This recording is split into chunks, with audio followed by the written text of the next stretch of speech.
أما بعد فأعوذ بالله من الشيطان الرجيم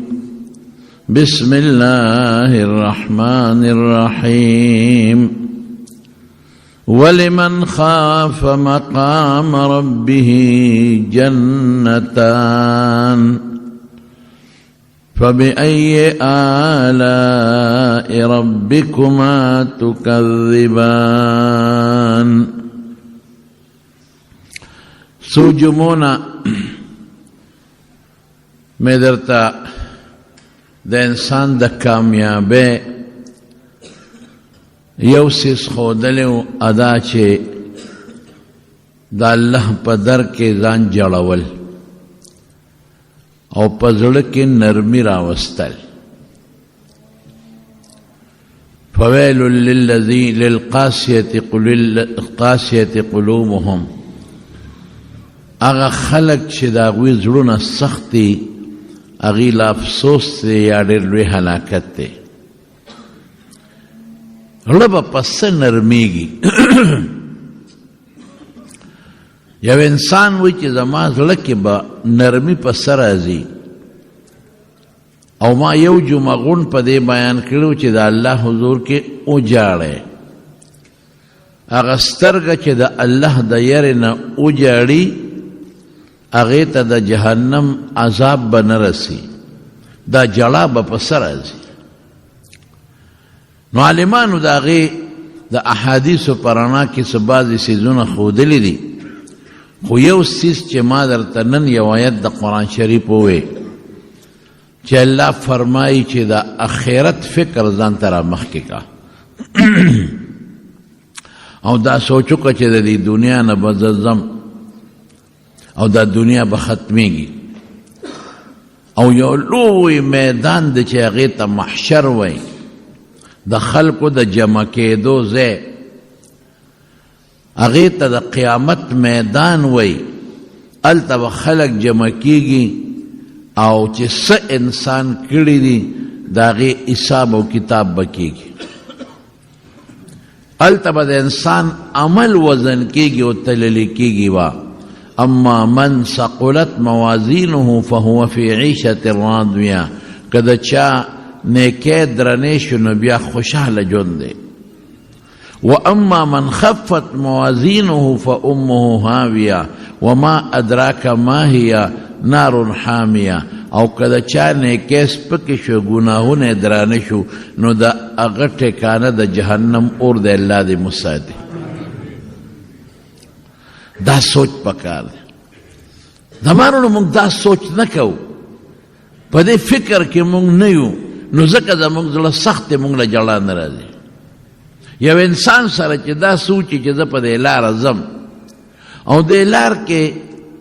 ماران دي یا په دې لار کې زمرې دي، دی به څه کوي؟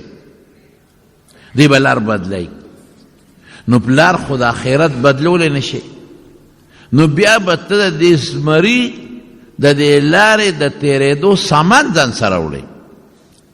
یو ته به وایي بل ته به وایي چې یاره دلته دا زمری دی او زما خو همدغه کور دی، په دې زه ورځم، بله لار شته نه، زه به څه کوم؟ یو سره مشوره، بل سره مشوره، بل سره مشوره. دغه رنګینونو د جنت د تلو نه مخکې بلا زمري دي او بلا هلاکتونه دي او لړمانان دي او ردهن جهنم اور دی. دا به څه کوم؟ او الله ته مخامخ کېږي د قیامت پر ورځ. بالخصوص حضرت عائشہ صدیقہ رضی اللہ تعالی عنہ چې د حضور پاک څومره نږدې بیبي و په ټولو بیبیانو کې د زړه نه زیاته د زړه زیاته مینه ټول نه دې سره، او رسول الله صلی الله علیه وسلم دا پیشنګویي ورته کړې ده چې ته به زما د جنت بیبي جنت کې به ما سره.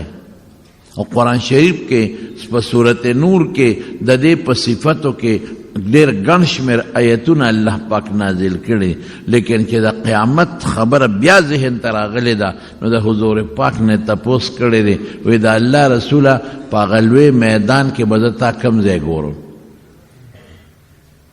بغیر ستانه خو قصه ګرانه ده چې ته زما سپارش وکړې د الله په دربار کې ما خلاصه کې کوم ځای به دې ګورم؟ هم تپوس کوي. نو حضور پاک ورته فرمایل عائشه درې ځایونو کې ما ګورې د دې ځای نه به نه خطا کېږم. یو د حوض کوثر په غاړه چې زه به خپل امت له د حوض کوثر اوبه ورکو. دا یو حوض دی او د اوبو یو ځای دی او هغې کې ډېرې اعلی اوبه دی. حضور پاک په خپله صفت کړی دی چې د شاتو نه خوږې دي او د پیو نه سپینې دي او د اورې نه یخې دي او چې کوم لوښي د هغې پراته دي نو هغه د اسمان د ستورو نام زیات دي او خشته دي لکه د ستورو به چمکیږي او پړقیږي به داسې لوښي دي او په هغې به زما امت اوبس کي. د هر پیغمبر ګورې خپل حوض شته خو زمونږ د ښکلي مبارک د پیغمبر د حوض نوم کوثر دی. دا په جنت کې هم شته او دا په دغه میدان د قیامت کې هم شته. هلته مې ګوره دا ورته نه وایي چې عایشې بېغمه اوسه ته خو هسې جنتي. دا ورته نه وایي چې عایشې ته خو زما بیبي هېڅ فکر مه کوه تا لیس هم نشته. نه وایي دقه میدان کې درې ځایونو کې مې ګوره. دویم به چې کوم دی کې وخت کې د ما امت سره حساب کتاب کېږي نو د تلې سره خوا کې مې ګوره. یو تله به لګېدلې د قیامت په ورځ باندې میزان ورته وایي. په هغه تله باندې به زمونږ دا نیکۍ او بدۍ تللی کېږي. دا نیکۍ او بدۍ خو شکل نه لري وجود نه لري لیکن د قیامت په ورځ به د دې خپل شکلونه وي. اوس مونږ ته هغه نیکي بدۍ نه ښکاري خو قرآن شریف وایي الله فرمایي ووجدو ما عملو حاضره چې دنیا کې د څه عمل کړی دقسې مخامخ به درته ولاړ دی. هر چا ته به خپل عمل ښکاري. نیکي به ښکلي وي ګناه به خراب وي خراب شکل به وي. نیکي به خوشبویه او د ګناه نه به بدبویي ځي. نیکي به یخ شکل او ګناه به ګرمه د خاصیتونه نور خاصیتونه هم شته. خدا امام قرطبي په تذکره کې لیکلي د احادیثو په رڼا کې دا به مونږ ته دا نیکۍ خپل ښکاري. مونږ ته ځان هم نشو خلاصولی. مونږ دا نشو ویلی چې دا زما نیکي نه ده. د قیامت په دې میدان کې به ډېر خلک لومبې دروغ وایي الله والله ما كنا مشرکین. قسم په خدای چې مونږ خو شرک نه دی کړی. مشرکان به قسمونه خوري او دغه رنګې دا ګناهګاران به قسمونه خوري چې قسم دی که دا ګناه ما کړي. رب العالمین فرمایي الیوم نختم علی افواههم وتکلمنا ایدیهم وتشهد ارجلهم بما كانوا یکسبون. په ژبه به بند شي بلکل مهر به ولګي. مهر داسې مهر نه دی لکه دا زمونږ مهرونه چې دي یعنې مطلب په یو شي چې مهر ټاپه ولګي خلک وي بنده شوه لکه یو سړی چې چاړه ګونګا شي خبرې نه شي کولی. لاسونه به خبرې شروع کړي دا ګناه دې په ما کړی. خپې به خبرې شروع کړي دې ګناه ته په ما تللی. سترګې به خبرې شروع کړي. کم ذات چې د ژبې په دې پوټینې ټوکړه کې د خبرو طاقت پیدا کړی دی هغه ذات په دې اندامونو کې هم د خبرو طاقت پیدا کولی شي. دا به خبرې وکړي دله به غصه ورشي بیا به ژبه کار شروع کړي وایي به چې الله بلکل دا ګناه ما کړی دا ما کړی دا ما کړی ده او دله به دونه غصه ورشي د خپلو اندامونو ته به وایي چې زه خو ستاسو دپاره دروغ وایم چې تاسو له دوزخه بچ کم چې په ځان په خپله ګوۍ کوئ چې سم خوښۍ کوئ. هغه کمه ځمکه باندې چې تا ګناه کړې ده کمه ځمکه اقه ځمکه به حاضره شي. اوس خو دا کیمرې راووتې که هغه مسئلې اوس ختمه شو. اوس د کیمرې مخې ته دا کیمرې خلکو لګولي. یو سړي ما ته ویو په مکه مکرمه کې هغه زمانه کې دا کیمرې دلته نه وې او مکه شریفه حرم خو ټول د کیمرو نه ډک دی. یو هلک ما ته ویل ته کار کو خادمو دا خدمت یې کو وی ما نه کارډ پرېوت د دې یو خاص کارډ ورکړي. نه پرېوت. زه لاړم درخواست مې ورکړه چې زما نه کارډ پروت دی ما په طواف کې لګیوم خدمت پې کو کارډ رانه پرېوته ورپسې ټیټم شوم خو دونه د خلکو جتو چې هغه کارډ زما نه لاړ. وی هغه افسر ما ته وی چې دروغ وی دا دی بل چاله ورکړی چې هغه پې ګرځي را ګرځي. وی ما ورته قسم وخوړه چې ما بل چاله نه دی ورکړی په هغې زما پوټو دی پوټو چینج خو کېږي بل به سړی پوټو بدل کړي. وی خیر ما ته وی راځه درخواست یې ولیکه چې ته ورشه هغه کیمرو والا ده اچھل تاری معلومات والی کیمرو والا لورلم وی ما ته دا څه ټیم ما ته ټیم یاد کو په کیمره هغه ټیم او هغه شی راوړ اقا زه ولاړې ما او هغه کیمره هغې ته مخامخ کړه ما نه کاټ پریوځي زه پسې ګواښ حکم خو په هغه رش کې رانه ګډوډ شي وی راته وی چې دروغ نه وی ټیک وی هم بل کاټ دپاره راته ولیکل بل یې راله راک اوس خو بالکل خلک په پرون سپل په کیمرې په دې کورونو کې او ځای په دې خلکو لګولي ځای په ځای کیمرې لګېدلي او هغه کیمرې باقاعده ریکارډینګ کوي پرونه بل ورځنی چې څه شوي درته نو اوس د انسان د کیمرې نه مونږ یریږو او لکه کیمره د ګورې په قلار ګاډي سپیډ کې مه بوځه په دې بار ملکونو کې ځای په ځای کیمرې لګېدلې دي چې سپیډ دې پې لږ زیات کوي او پړق ناري کي په هغه سات یو پړق ناري کي دي ورته مخالفه وایي او جرمانه ورپسې ولګي لکه مخکې کیمره ده ګورې ښه لږ سپیډ مه وه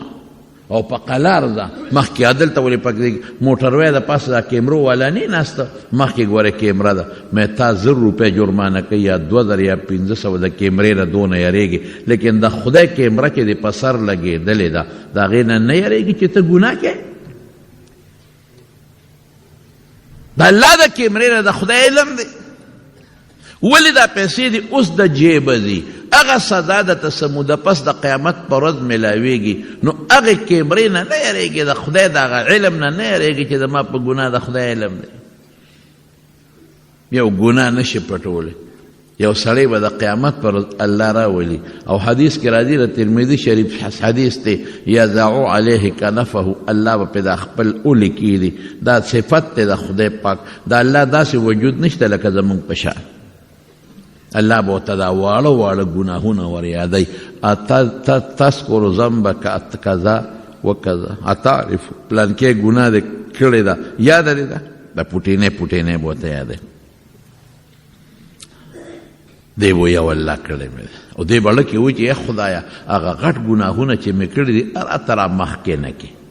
کا دې را مخکې کړل خو غر کې دا واړه واړه به ور یادوي او کړی مې ده تعریف زم دا پلان کې دې کړی ده ته پته او کړی مې ده چې ورته داسې څه منځ ګناهونه رب العالمین را یاد کي الله به ورته فرمایي بنده دا ګناهونه دې کړي زه دې بیا راضي کړی ما ته دې جړا کړې ده ما ته دې توبه ایستې ده نو دغه ګناهونه مې درته په نیکو بدل کړي خو چې ده ته پته ولګي چې شیخ خدا بل شان دی زه خو یارېدمه چې ما به په الله رانیسي اوس خو خبره ده بدل شوه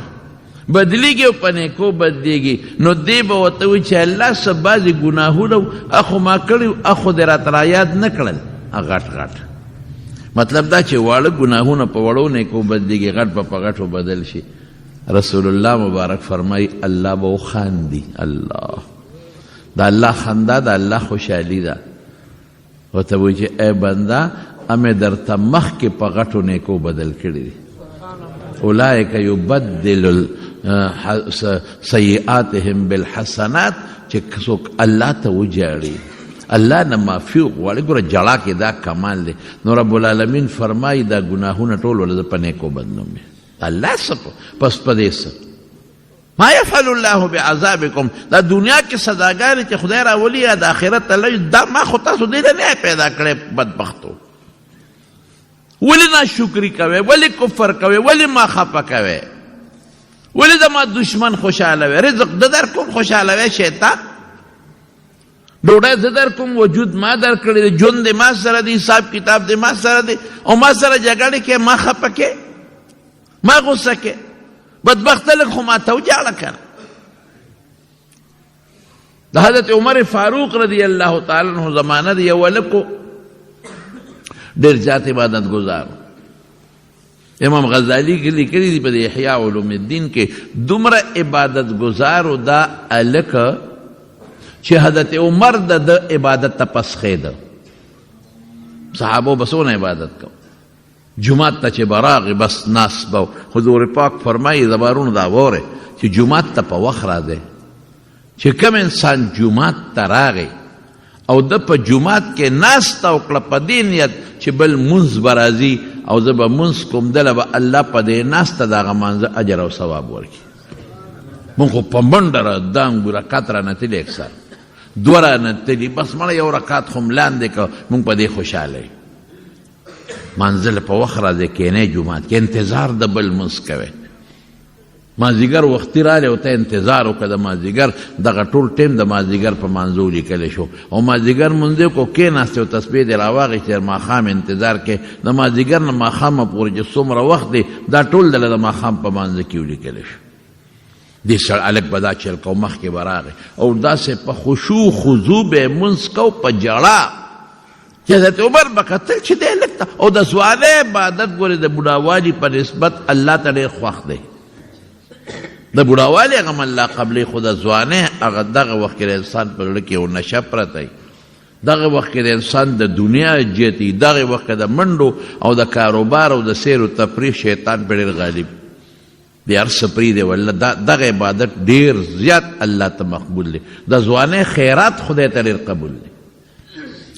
نو دی به ناست و جړل به مانځه نه پس ماښام مونځ به وشو دی به کور ته نه ته دی به ناستو د ماښام د مانځه نه پس او خپل نفل به کول اوابین او بیا به ناستو الله ته به جړل یو غاړې ته به ناستو نه چا سره خبرې نه اترې نه امیرالمؤمنین چې به راغی هسې به یې وکتل جومات کې به ناستو په سترګو به اوښکې را روانې وي جړل به. حضرت عمر دوی چې دا هلک خو نوجوان هلک دی د عبادت ته زه پسخېږم دومره ښایسته ښکلی عبادت په ښکلې کوئ منډې به نه وهئ په عبادت کې مزیدار عبادت لږ وکړئ خو ښکلی عبادت وکړئ. جړل به الله ته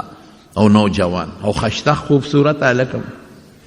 بیا چې د ماسخوتن مونځ به یې وکړه د مانځه نه پس په بیا جومات کې لږ ساعت ناست و بیا به پاڅېد غلی غوندې نو بیا یو پلار و او هغه بوډا پلار له به لاړه غله به بیا چاپي کوله د هغه خدمت به یې کوه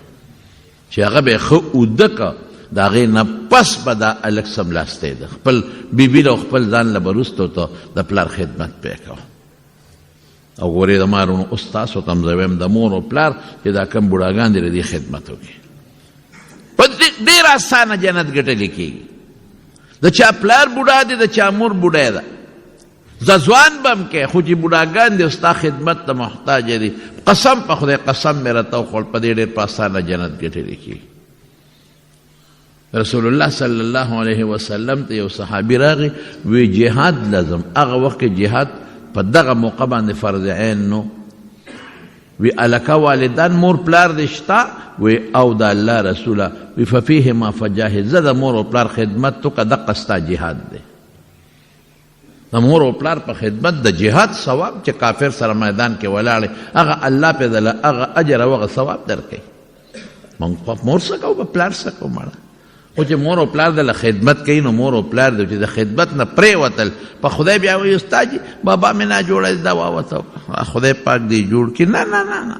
جوړېږي نه بس چې خدای په خپل فضل وکړي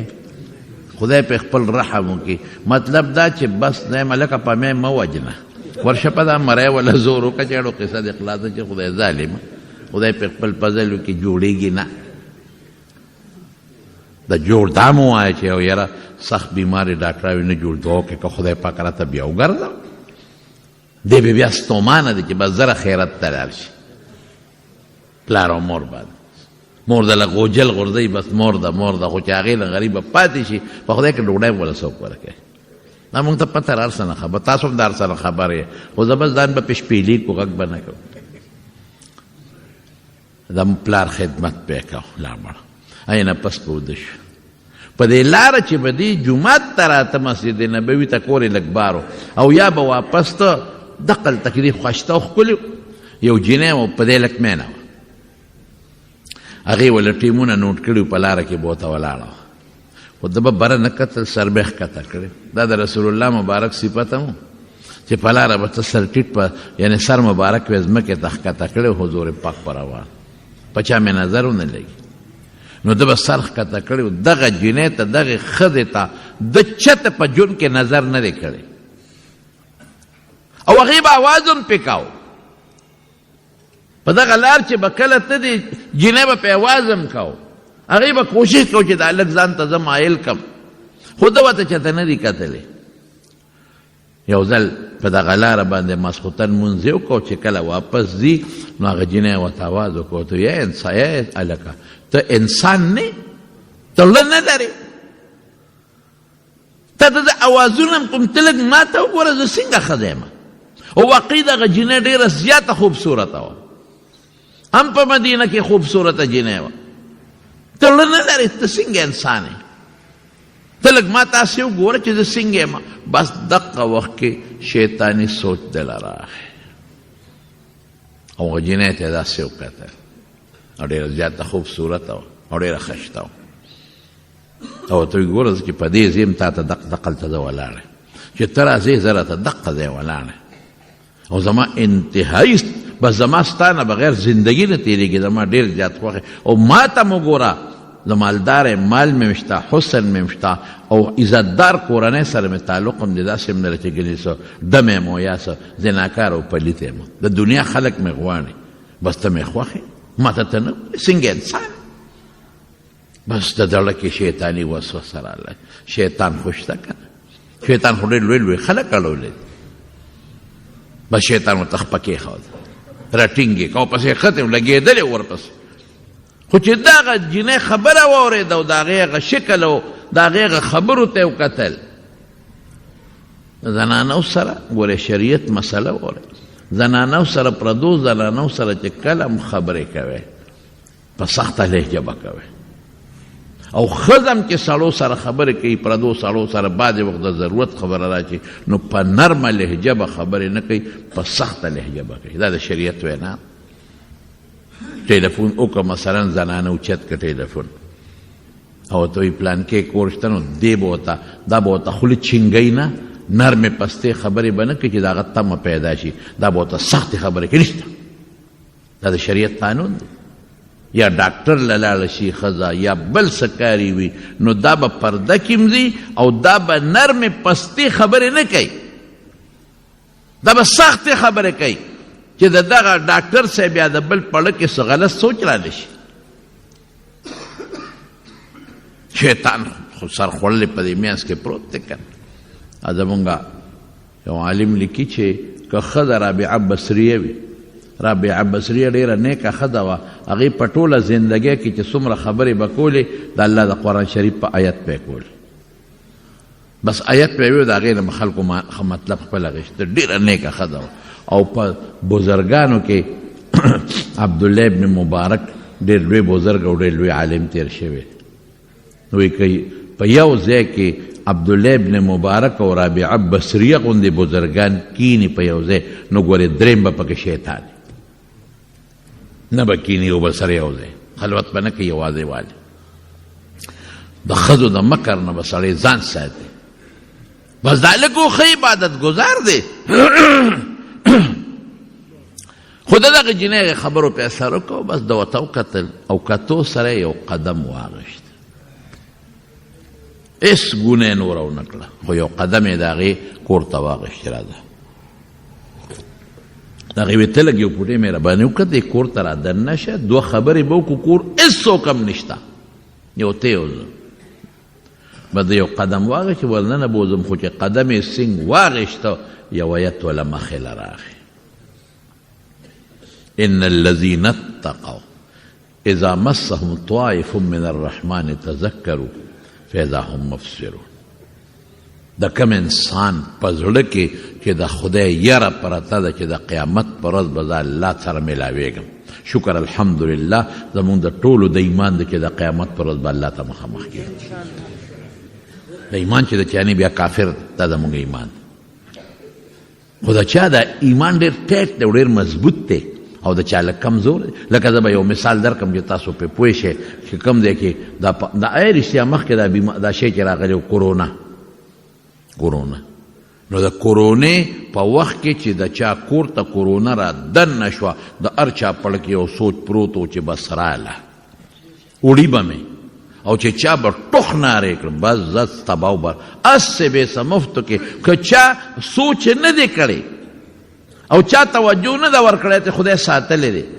خو که د چا پړه کې دا یره راله چې بس وړي مې نو بس هغه وړی م دی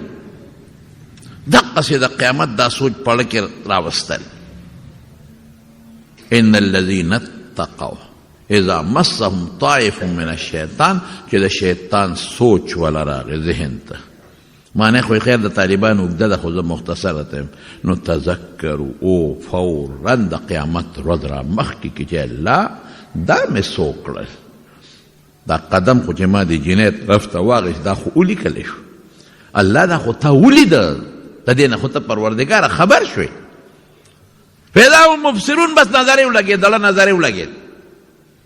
دغه وخت غافل و شیطان برباد که خو چې کله ورته د قیامت دا ورځ را یاده شوه د قیامت ورځ بس خو چې دا آیت ذهن ته راغی چې پروردګاره دا مې څو کړل دا خو ولیکلی شو الله دا خو تا ته معلوم شو دا به ته ماته د قیامت په ورځ یادې پروردګار دا عبادت مې که څه دپاره وکړو هر څه لړل یو بالټې پی چې یو قاشوغه موتیا دې پکې واچې رښتیا ووایه هغه ټول پی برباد کړي که نه کړي ته خو بلا عبادتونه وکړل خدای ته جړاګانې مې وکړې دا خو مې پکې زهر ور واچول دارو خوره که نه د بلډ پریشر ټیک به خو که لږه بدپریزي دې وکړه نو هغه بیا دې بېغمه کوي الله ما خو بلا دارو خوړل د نیکو اعمالو دا خو مې زهر وخوړل دا مې څو کړل ګناه ته روان شوم بیا پردی ښځې پسې مې قدم واغېست یا پروردګاره دا خو تا نوټ کړل د قیامت په ورځ به څه کېږي بس هلته بېهوشه را پرېوت نو مقصد څوک ته خبر نه شو بس یو الله خبر شو هغه جنۍ وې دا څه په جنجال ور سړی خو مړ شو بېهوشه شو جنۍ چغې کړه هلته پلار یې په تمه دی چې زما زوی خو نن زما خدمت له را نغی هغه یو خوا ګرځي بل خوا ګرځي هغه جنۍ خلکو ته چغې کوي دلته څوک پروت دی او د څوک پته نشته چې دا څوک دی ځان یې ناغرضه که خلک رالل پلار یې راغی چې څنګه پلار یې راغی اوچت یې که کور ته یې یوړو هوش کې راغی بچې څه چل در باندې شو خیر دی ځکه بعد یو په انسان بیماری راشي څه تکلیف هغه زمانه کې چې کوم حکیم طبیبي چې د هغې علاج دی لو کوم څه چل شوی دی بچې های بس د بیا جړه راله داسې سلګې ووالې او جړې وکړه بابا او دقه آیت یې وې بابا دقسې په لاره باندې را روان وم دا واقعیت شو دا آیت مې رایاد شو زه به الله سره اوس څه جواب کوم د قیامت په ورځ به خپل رب سره سترګې سینګ لګو ای رب ماله خو تا ډېر ښکلی وجود راکړه د هغې دا معنا ای رب ماله خو تا په کې خپله مینه وراکړه زه خو به تا ته به مې جړېدم نو خدای د هغې دا کار مې وکړه دا بدپریزي مې وکړه ای رب تا خو د ما په کې خپل محبت اچولی و زه به جومات کې ناست وم یو خوا مې توجه نه و پروردګاره تا ته دا خو مقلب القلوب راړونکې ته تا را لړ خپل ځان ته اړولي تا را له ځان سره مینه پیدا کړې وه رب دا مې څوک کړل پلار ورته تسلي ورکوله وی نه بابا قیامت په ورځ به زه خپل رب سره مخامخ کېږم ما ته به الله وایي پردی ښځې پسې وخت یې وکړه لاس دې واغېست او بیا دا آیت وې دا چې ما راته وختي ووې ان الذين اتقوا اذا مسهم طائف من الرحمن تذكروا فاذا هم مبصرون دې وویو نو چغې ولو بېهوشه پرېوته او ساتې ووته حالانکه الندم توبه حدیث کې راځي چې کوم انسان ستومانه شو به دا توبه ده چې د اوجلل په ګناه دا توبه ده لیکن هغه ذهن کې هغه شی د الله بس جړه وه ذهن کې هغه شی پرېوت چې دا ما څو کړل خلک رالل شپه وه خښې کړه حضرت عمر فاروق رضی الله عنه بل ورته تپوس وکړو یاره دلته به هغه نوجوانه لږ ناست و او ډېر ښایسته عبادت پې کوو د هغې عبادت ته خو به زه پسخېدم نشته وی صاحب خو مړ شوی دی نو وی بیا وی بس خو مړ دی جنازه هم شوې ده کفن دفن یې شوی دی زر حضرت عمر راغی وی یو بوډا بابا یې شته دی د هغه خدمت به یې کو چې راغی پلار ته ورته وی هلکه وی خو دا چل شوی یقین وکړئ امام غزالي لیکلی دی صاحبه پلار حضرت عمر یې لاړ قبر تاسو زه ولې نه خبرولم ما به جنازه کې شرکت کړی ما به جنازه کړې وی د شپې جنازه و موږ ته تکلیف نه درکوم بس نیغ ورغی قبر له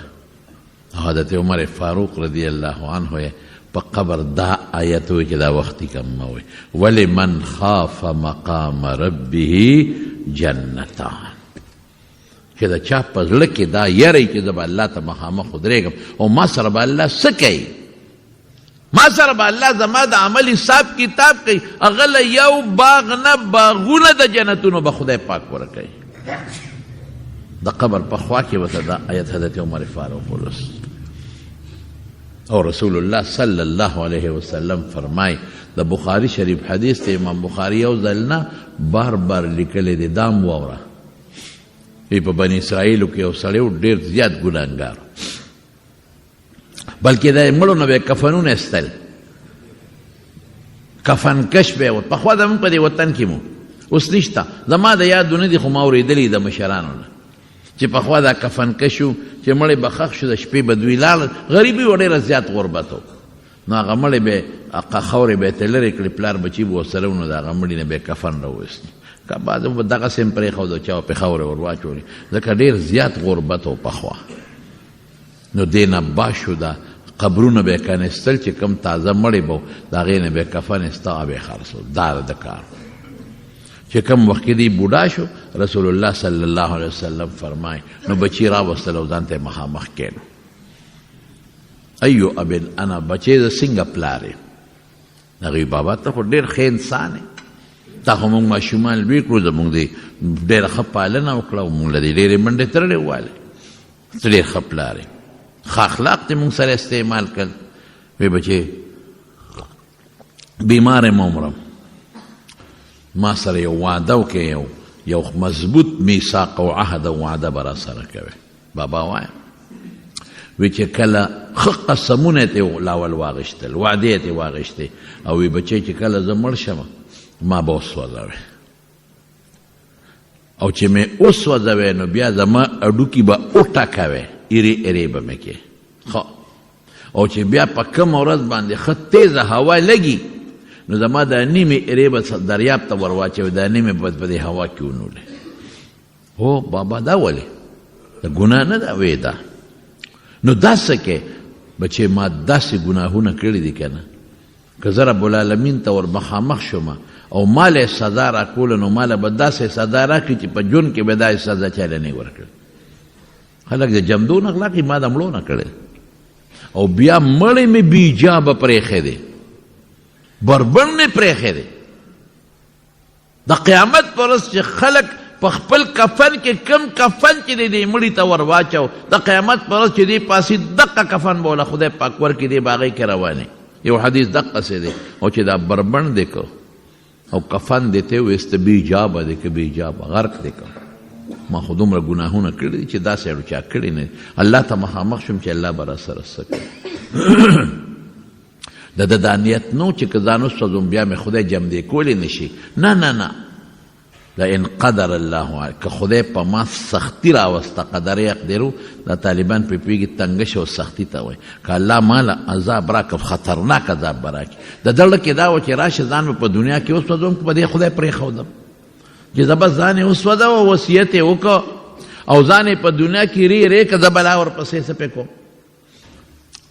چې کله مړ شو نو بچو حضور پاک فرمایي بچو ورسره هم عقل وبه چې ویې سوځم چې کله تیز باد لګېده نیمې ایرې وله په دې اوچه ونوستې او نیمې په دریاب کې لیکن زما وروڼو د خدای نه یو شی پټ نه دی الله وی کن فکانه راځه جمدې شه اقصې نیغ ایرې خدای را جمع کړی او نیغ یې ځان ته مخامخ ودرو د خدای نه کوم ځای پټی دی شي او الله ته فورا تپوس کو دا دې ولې کړی جرم د پاسه جرم د ګناه د پاسه ګناه او ته یو ټکی وی حضور پاک فرمای من خشیتک یا رب وانت تعلم خدای په دې د ګواه ضرورت نشته تا ته پته را تا نه یریدم ځکه مې دا کار کړی نشم مخامخ کېدی سترګې مې در سره نشوې لګولې بس ما وی راشه بس په دې یې معاف کړی چې تا نه یریدم پروردګار الله فرمایل حضور پاک فرمایي د بخاری حدیث دی بالکل ما ته پته ده چې دغه وخت کې ستا پړه کې زمانه یاره وه ګناه دې ډېره کړې ده او فرشتو ته حکم وکړه زره د ټول ګناهونه ما معاف کړل او جنت ته روان کړې زمونږ په ګناه خدای زمونږ په عذاب الله څه کوي انسان الله عذاب نه پیدا کړی د ماشومانو ځان یې کوډګۍ جوړه کړی ماشومان دا چیزونه میزونه جوړي دا واړه د خټې مټې نه جوړ دي ته ول روان کسونه چغې وایي هغه ځان له یو کورکۍ جوړ کړي د خټو نه ته ول یو لته ورکړه ماشوم دومره لوغړېږي دومره که ته ورته چې بچی راځه دله ښکلی جوړوم ښکلی جوړوم لوغړېږي نه ما ځان له ګوډۍ جوړه کړې وه تا راله ختمه کړه ما پلانکې شی جوړ کړی و تا راله مات که څونه لوغړېږي نو یو ماشوم د خټې په یو کورکي باندې جاړي او چغې وی او دومره ښکلی انسان الله پیدا کړی دی دا به عذاب ته غورځوي دی عذاب له پیدا کړی دی قسم دی قرآن شریف کې الله فرمایي ما یفعل الله بعذابکم زه ستاسو په عذاب څه کوم یو انسان چې د مور په ګېډه کې جوړیږي په ده په زرګونو فرشتې دننه لګیا دي او کار کوي په زرګونو فرشتې دا خو داسې په اسانه نه جوړي الله عظم کولی شي خو نه الله یو نظام روان کړی دی یو ماشوم چې بیا د مور د ګېډې نه روزي او دی لویږي یرسل علیکم حفظتا قرآن شریف کې الله وی داسې فرشتې مقرر دي د یو اندام حفاظت کوي کې نه کولی خو د شیطانانو به دا نیکان خلک فورا وجلې دا خو به ختم کړي چې وسوسه ورته چې وجني ولې نه چې بس ختم یې کړم چې دا لیکي ختمه شي دا خو کولی شي شیطان لیکن الله فرشتې مقرر کړي الله په دې خپلو بندګانو په خدای قسم ډېر مهربانه په مونږ الله ډېر زیات مهربانه چې 200 کاله دی خدای ته سر نه دی لګولی شیطان ته دی سر لګولی دی بت ته سر لګولی دی شرک ته کړی دی خدای ته کنزل کړی دی او یو ځل دی وی چې الله باس توبه زما ردي ګناه نو د شرک او کفر نو په خدای که دنه تپوس وکړي چې دا 80 کاله دی ولې دا ګناه کړی داسې مهربانه ذات دومره کرم والا ذات دومره رحم والا ذات مونږ په هغې کې نخرې کوو مونږ کبر کوو مونږ لویي کوو بس په دقه یو څیز الله خفه کېږي چې ته خپې ځان پسې راکاږي او کبر کې لویي کې او الله ته چې وجاړې او د قیامت ورځ را مخکې کې یو صحابي له حضور پاک لاړ او تپوس یې ولکو وی څنګه هغه غریب ځنکده نو مړ کېده بس وی څنګه وی د الله رسول دې وخت کې مې پړه کې 2 خبرې وی څه وی د الله نه یریږم هم ډېر چې څه به کوي راسره او واقعي زما وروڼو چې دا سړی مري زه چې کله دا د مرګ دا وخت ځان ته رایاد کړم دوزخ خو پکې لا وروسته یو غم دی خو به راښکار کړو خو چې دا د مرګ وخت رایاد کړم زه خدایه دا به څه چل کېږي کور دې ځان له جوړ کړه بنګله دې ځان له جوړه کړه موټر هر څه ته به ګورې او روان به یې هر څه به راته ښکاري ګورې به چې دا بنګله خو مانه پاتې شوه نظر به دې لګي د انسان د ټولو نه اخیري ساه چې وځي د سترګو نه وځي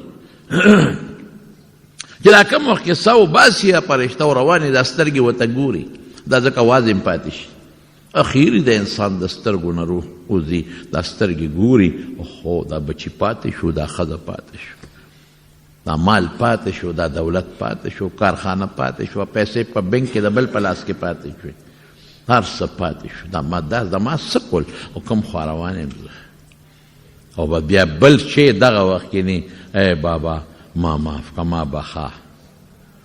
ای بیبی ای مورې ما بخوا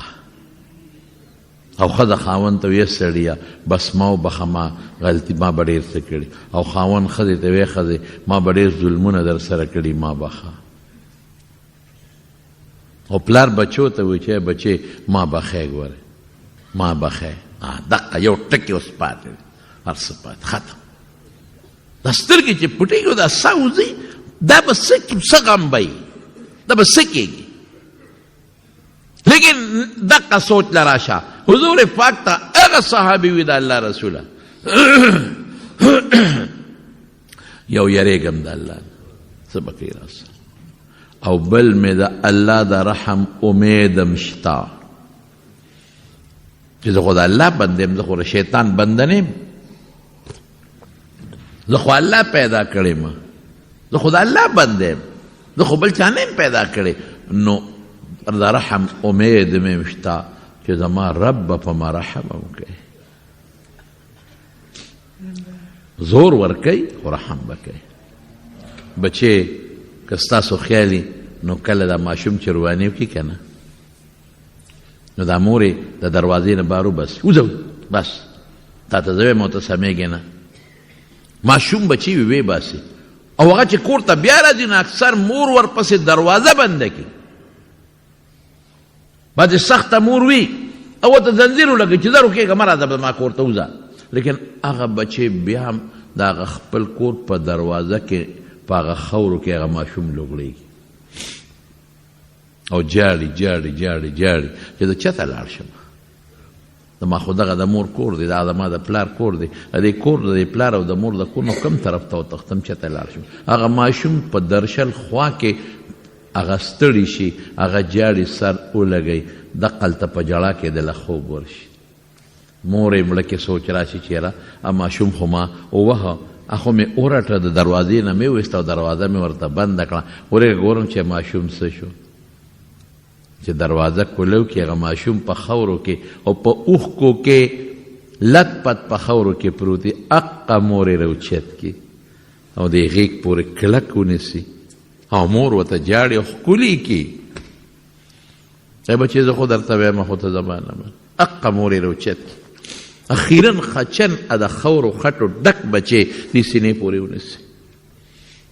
او کور ته یې دننه کړي حقه مور به ګرمې کړي یخم نه هغه ماشوم غلام به یو پاکې استري کړې جامې ورته ور واچي کله یې په دې یو مخ کولی او کله یې دا مور په دې بل مخ کولی زما قسم زړونو قسم په الله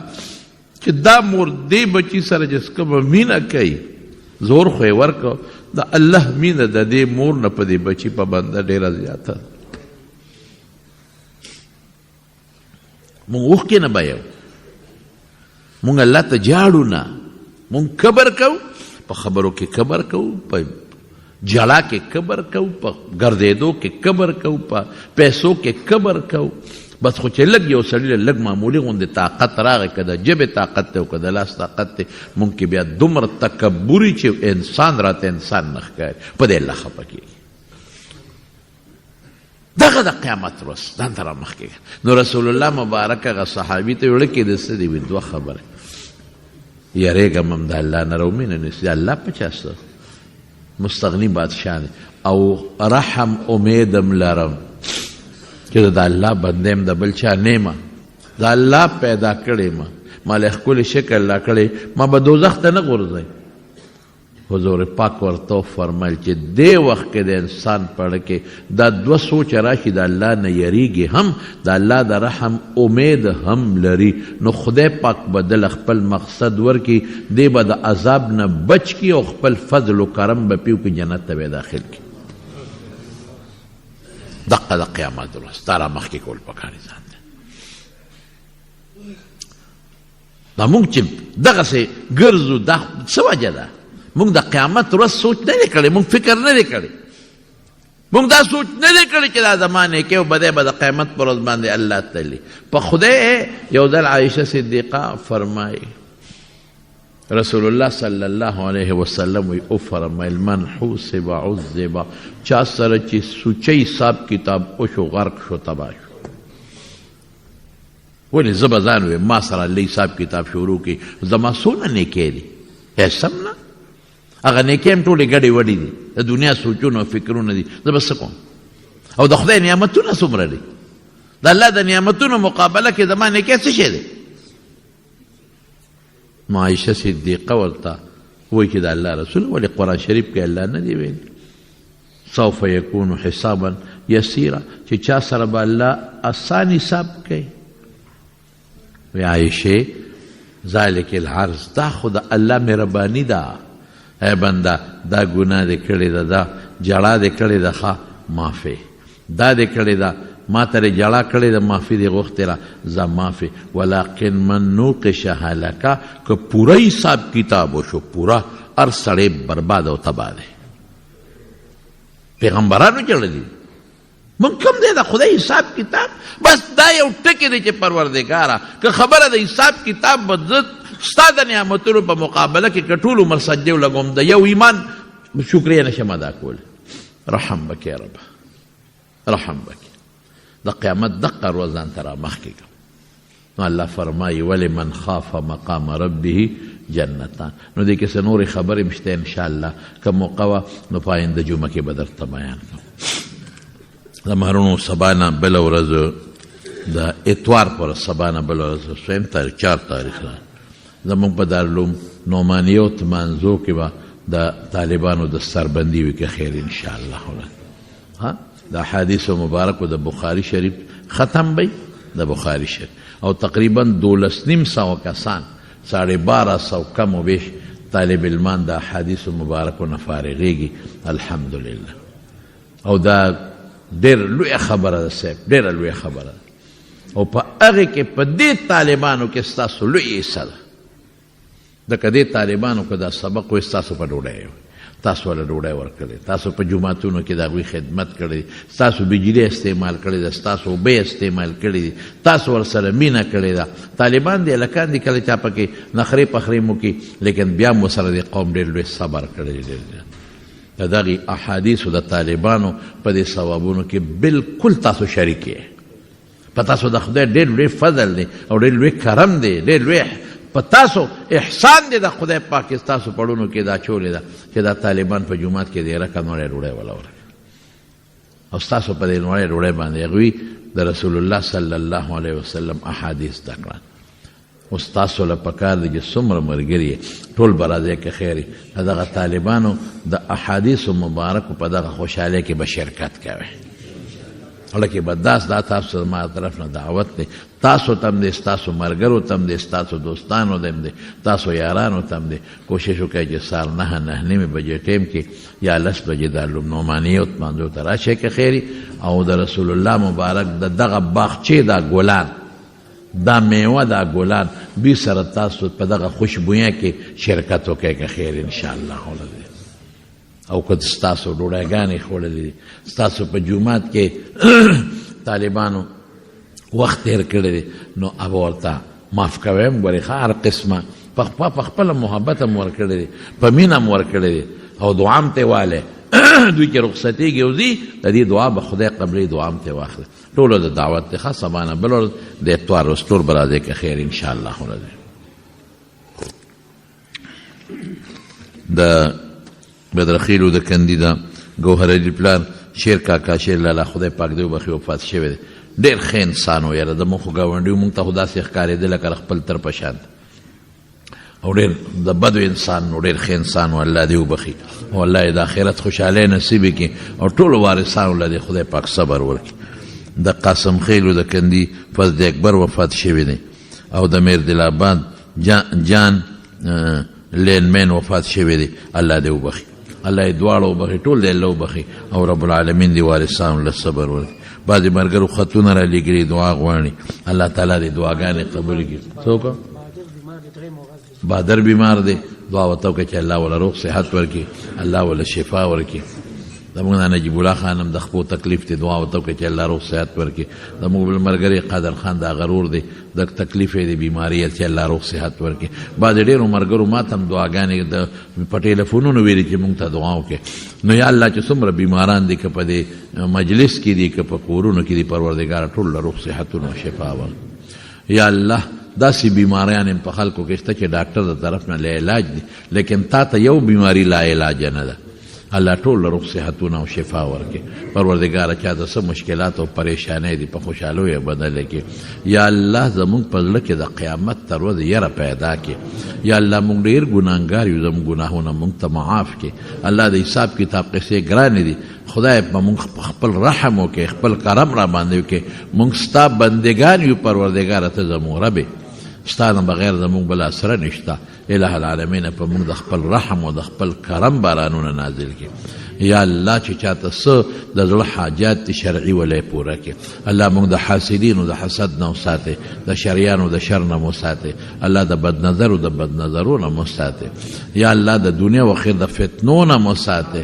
الله په بچو کې پنوسو کې حافظان د قرآن شریف پیدا کړي، عالمان پیدا کړي. الله بے اولاد ول اولاد ورکړي. د چا نارینه اولاد نه الله نارینه اولاد ولا ورکړي. که د چا یو بل سره روانې دشمنۍ طرفګنۍ دي، پروردګار هغه په روغ او په اتفاق باندې بدل کړي. ډېر د لرې لرې ځای نه میلمانه زموږ د جمع له راځي، دغه میلمنو سره ښه سلوک کوئ، هغوی دپاره دعا مو کوئ، الله په یو یو قدم ولا اجرونه ورکړي، برکتونه خوشحالۍ ورکړي، او له دې محلې چې کوم ملګري دوی خدمت کوي الله هغوی له هم د خیر او برکت او د عافیت او خوشحالو زندګي ورکړي. یا الله ټول موږ د بیت الله عمرو له حجونو له بوتلی کړي. الله زنانو ته هم دعا کوي په سرونو د حیا او د برکت او د پردې صادر واچوي، د رسوایۍ او د ذلت نه الله امن کې وساتي. وصلی الله تعالی علی